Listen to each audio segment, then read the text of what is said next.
Side खबरों के लिए सब्सक्राइब करें फ्लेम मीडिया और उसके बाद बेल आइकन को प्रेस करें ताकि सबसे पहले आपको मिले एक्सक्लूसिव खबरें।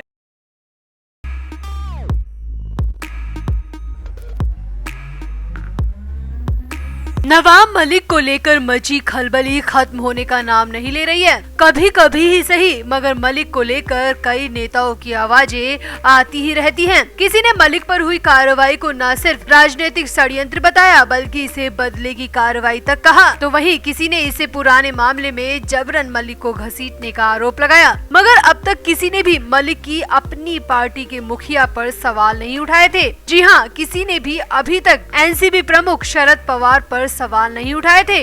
मगर इस बार तो मलिक की गिरफ्तारी, मलिक पर आई हर आफत का जिम्मेदार शरद पवार को बताकर हर किसी को हैरान कर दिया है। जी हाँ, एआईएम नेता ओवैसी ने मलिक की गिरफ्तारी को लेकर और मलिक पर जो भी ईडी का शिकंजा कसा है उसे लेकर सीधे तौर पर शरद पवार को जिम्मेदार ठहरा दिया है। ओवैसी के इस खुलासे के बाद तो महाराष्ट्र सरकार और एनसीपी में भूचाल आ गया, क्योंकि इस बार उंगली सीधे शरद पवार पर उठाई गई है। तो क्या शरद पवार ने जानबूझकर नवाब मलिक को फंसने दिया? क्या मलिक की गिरफ्तारी के पीछे शरद पवार का हाथ है? आखिर ऐसा क्या बोल गए ओवैसी जिसके बाद इतनी खलबली मच गई है? तो आपको सिलसिलेवार तरीके से सब बताते हैं।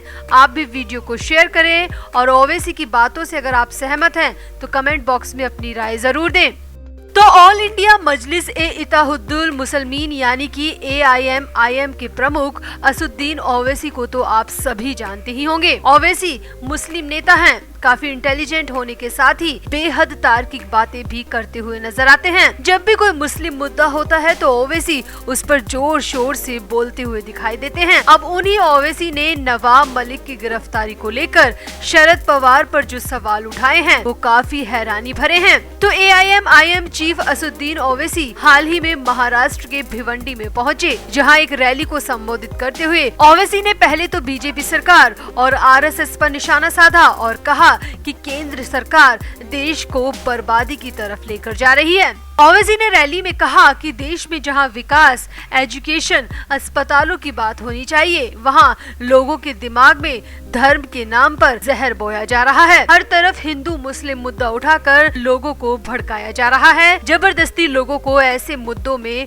फंसाया जा रहा है। ओवैसी ने आगे कहा, बीजेपी और आरएसएस मुगलों के बाद आए थे। पहले इस देश में मुगलों ने राज किया और फिर अब बीजेपी कर रही है, जो कि मुसलमानों को टारगेट कर रही है। यहाँ ओवैसी ने कहा, अब महाराष्ट्र में ही देख लो, ईडी ने कई लोगों की जांच की, कई मंत्रियों के घर पर रेड डाली, मगर जेल गया तो मुस्लिम नेता। जी हाँ, ओवैसी ने नवाब मलिक का नाम लेते हुए कहा कि नवाब मलिक को मुस्लिम होने की सजा मिल रही है और हैरानी इस बात की है शरद पवार ने मलिक की गिरफ्तारी को इतनी आसानी से होने दिया। ओवैसी ने आगे कहा, ईडी ने जांच तो संजय राउत की भी की थी, अनिल परब की भी की, उन्हें तो जेल नहीं हुई। जेल सिर्फ नवाब मलिक को ही क्यों हुई? क्योंकि वो मुसलमान हैं और इस देश में मुसलमानों के खिलाफ ऐसी ही साजिशें हो रही हैं। ओवैसी ने कहा, जब संजय राउत की गिरफ्तारी की बात आई थी तो शरद पवार ने तुरंत दिल्ली जाकर प्रधानमंत्री से मुलाकात की थी और राउत की गिरफ्तारी को रुकवा दिया था। मगर वो ही शरद पवार उस वक्त प्रधानमंत्री मोदी से क्यों नहीं मिले जब उनकी ही पार्टी के नेता और मंत्री को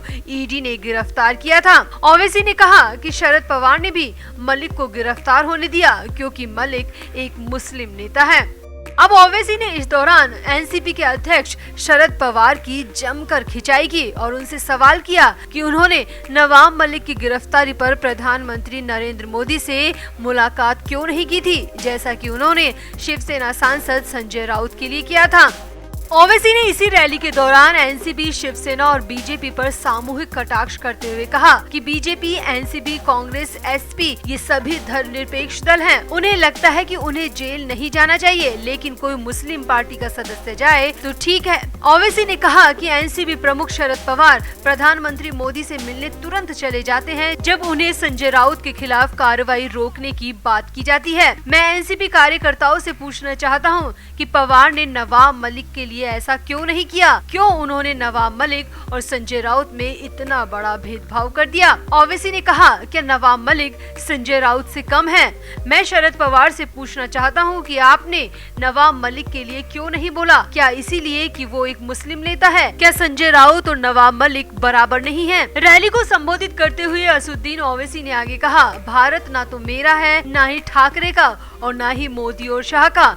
अगर भारत किसी का है तो वो है द्रविड़ और आदिवासियों का। ओवैसी आगे बोले, भारत का गठन अफ्रीका, ईरान, मध्य एशिया और पूर्वी एशिया से लोगों के पलायन के बाद हुआ था। तो कैसे कुछ राजनीतिक ताकतें इसे सिर्फ हिंदुओं का देश कह रही हैं? यहाँ तो सबको रहने का अधिकार है, क्योंकि ये एक धर्मनिरपेक्ष देश है। ओवैसी ने आगे कहा कि मगर बीजेपी, आरएसएस और एनसीपी जैसी पार्टियां मुसलमानों से नफरत के बीज बोकर अच्छा नहीं कर रही। ओवैसी ने एक बार फिर से कहा कि मलिक की गिरफ्तारी के पीछे शरद पवार की चुप्पी सबसे बड़ी जिम्मेदार है। अगर शरद पवार ने उस वक्त अपनी जुबान खोली होती तो नवाब मलिक को 62 साल की उम्र में ये सब सहना नहीं पड़ता। तो क्या ओवैसी के आरोपों में वाकई में दम है? क्या वाकई में शरद पवार मलिक की गिरफ्तारी के वक्त जानबूझकर चुप रहे? आप ओवैसी की बातों से कितना सहमत है? कमेंट जरूर करें और वीडियो को भी शेयर करें।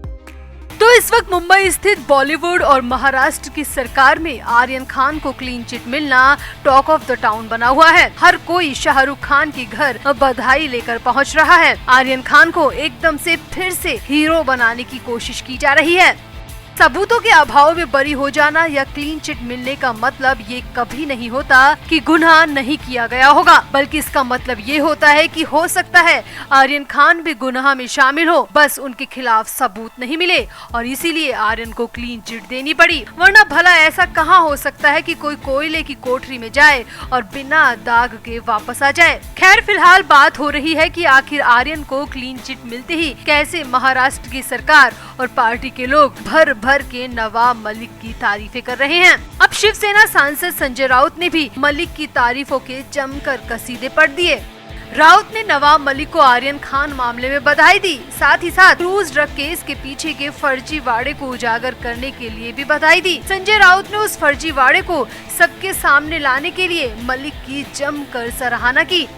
दरअसल कोल्हापुर में राउत ने मीडिया से बातचीत में कहा कि नवाब मलिक ने ही इस मामले के पीछे के फर्जीवाड़े और बीजेपी के असली चेहरे को बेनकाब किया था। वो अकेले पूरी केंद्र सरकार और उनकी जांच एजेंसियों से भिड़ गए थे और इसी की कीमत वो अब जेल में रह कर चुका रहे हैं।